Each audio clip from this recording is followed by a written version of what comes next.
Hello friends, welcome to my channel. In this video, I will explain about B forms. B forms అంటే ఏమిటి? B forms అంటే present forms am is are use చేస్తాం, past forms was were ఉపయోగిస్తాం, future forms వస్తే shall be will be ను ఉపయోగిస్తాం. ఈ B forms ను present continuous లో am is are ను ఉపయోగిస్తాం. Subject plus am is are plus V4. am is are అనేటి ఇక్కడ మనకు B forms present forms అవుతాయి. ఈ present continuous tense ని ఎప్పుడు ఉపయోగించాలి అంటే ప్రస్తుతం చేస్తున్న పనులకు ఈ టెన్స్ ను వాడాలి. For example, I'm writing a letter అంటే నేను ఒక లెటర్ రాస్తున్నాను. We are going to college, you are singing a song, he is drinking coffee, she is reading the newspaper, it is raining, they are playing cricket. ఈ విధంగా present కంటిన్యూస్లో ఉపయోగిస్తాం. Next past కంటిన్యూస్లో was for helping వర్బ్స్ని ఉపయోగిస్తాం. Subject plus was are were plus V4. Past continuous టెన్స్ని ఎప్పుడు ఉపయోగించాలంటే గతంలో ఒక సమయం వద్ద ఒక పని చేస్తున్నట్టు చెప్పడం అన్నట్టు. For example, I was reading the newspaper by this time yesterday అంటే నిన్న ఈ టైంకి నేను న్యూస్ పేపర్ చదువుతూ ఉంటిని.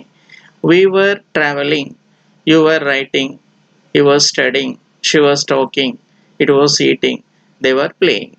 నెక్స్ట్ ఫ్యూచర్ కంటిన్యూస్లో షెల్ బి విల్ బీను ఉపయోగిస్తాం. Subject plus shall be are will be plus V4. Future continuous టెన్స్ని ఎప్పుడు ఉపయోగిస్తామంటే భవిష్యత్తులో ఒక టైం వద్ద ఒక పని చేస్తున్నట్టు చెప్పేటప్పుడు ఫ్యూచర్ కంటిన్యూస్ టెన్స్ని ఉపయోగిస్తాం. For example, I shall be writing by this time tomorrow రేపు ఇదే టైంకు నేను రాస్తూ ఉంటాను.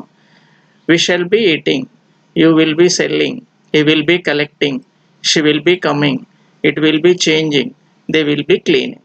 ఈ విధంగా present continuous, past continuous, future కంటిన్యూస్లో హెల్పింగ్ వర్బ్స్గా ఇవి ఉపయోగించబడతాయి. మరి మెయిన్ వెర్బ్గా తీసుకున్నప్పుడు ప్రజెంట్ టెన్స్లో యామ్ ఈజ్ ఆర్ తీసుకోవాలి.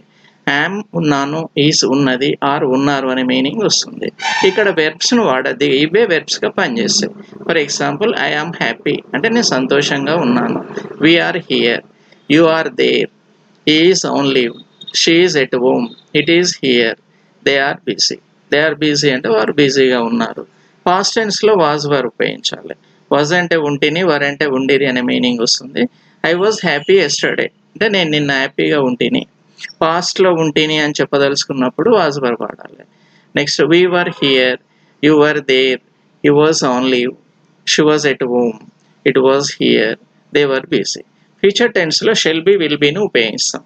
షెల్ బి అంటే ఉంటాను, విల్ బి అంటే ఉంటారు అనే మీనింగ్లో ఉపయోగిస్తాం. For example, I shall be happy అంటే నేను సంతోషంగా ఉంటాను. వి షెల్ బి హియర్ మేము ఇక్కడ ఉంటాము.